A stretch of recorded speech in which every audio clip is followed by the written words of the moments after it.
এই আংটির ভিতরে জিন ঢুকায় দেওয়া হয়েছিল।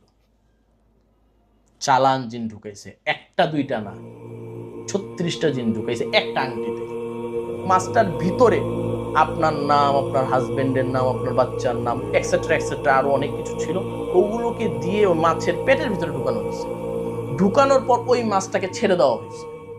এই মাছটা ওই নদী থেকে সেকেন্ড আরেকটা বড় নদীতে যাবে। ওটার মঞ্জিল আরেক জায়গায়, ওইখানে গিয়ে তারপরে কাজ শুরু করবে সে। দেন ওইখান থেকে সে আরো একটা বড় ইয়েতে যাবে, নদীতে যাবে। সেই নদীতে যাওয়ার পর ও টোটাল বালুর ভিতরে, অর্থাৎ নদীর ভিতরে যে বালু বা কাদামাটি, এটার ভিতরে সে ঢুকে যাবে। এবং ঢুকে যাওয়া একটু বুঝতে হবে। দেন আমাদের যে জিনিসগুলো কেস যখন আমরা স্টাডি করি, দেন ওগুলো যখন আমরা হ্যান্ডেল করি, হ্যান্ডেল করতে করতে করতে করতে ওটার গোড়া গিয়ে আমরা খুঁজে পাই। অনেকেই সাথে সাথেই জিজ্ঞাসা করে, সাথে সাথে বলাটা তো সম্ভব না, আগে আমাকে কেস স্টাডি করতে হবে, ওই পর্যন্ত যেতে হবে, তারপরে ওইটা আস্তে আস্তে সামনে আসে। দেন উনি যখন আমাকে সময় দিলেন, আমি ওনাকে স্পষ্ট বললাম যে আপনাকে কি কি করা হয়েছে, অ্যান্ড আপনাকে সর্বফার্স্ট যেটা করা হয়েছে সেটা হচ্ছে মাছের মধ্যে কুফরি করা হয়েছে। উনি আমাকে প্রশ্ন করলেন, হুজুর বুঝি নাই। আমি তখন সাথে সাথে তাকে বললাম, এই মাছটা আপনার কোনো আত্মীয় একটা নদীর নাম বলছে, আমি বাংলাদেশের একটা নদীর নাম বলছি, এই নদীর এখান থেকে এই মাছটা তিনি জাল দিয়ে ধরছেন।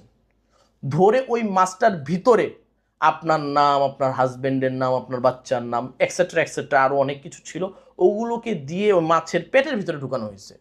ঢুকানোর পর ওই মাছটাকে ছেড়ে দেওয়া হয়েছে।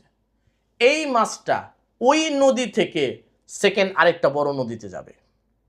ওটার মঞ্জিল আরেক জায়গায়, ওইখানে গিয়ে তারপরে কাজ শুরু করবে সে। দেন ওইখান থেকে সে আরো একটা বড় ইয়েতে যাবে, নদীতে যাবে।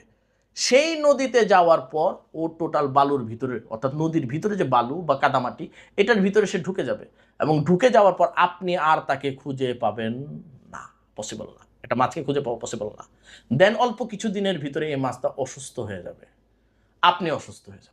আস্তে আস্তে আস্তে আস্তে মাছের কষ্ট হবে, শরীরে জ্বালা হবে, শরীরে সূচের মতো সিপটিপিনের যেভাবে সূচ দিলে বিধে, এইভাবে বিধা শুরু করবে, আপনারও শুরু হবে।